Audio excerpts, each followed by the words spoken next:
How to make email primary on Messenger Lite. Hello guys, in today's video I'm gonna show you how to make email primary on Messenger Lite. First, then let's go to Messenger Lite and then click the settings icon in the top corner and go down.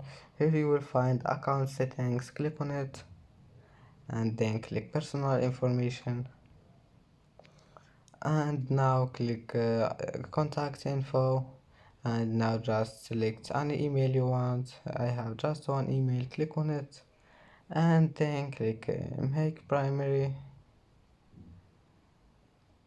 and that's how to make your email primary on your account. And that's it for today's video. If you like this video, please don't forget like and don't forget subscribe, and thank you for watching this video until the end. See you in the next video.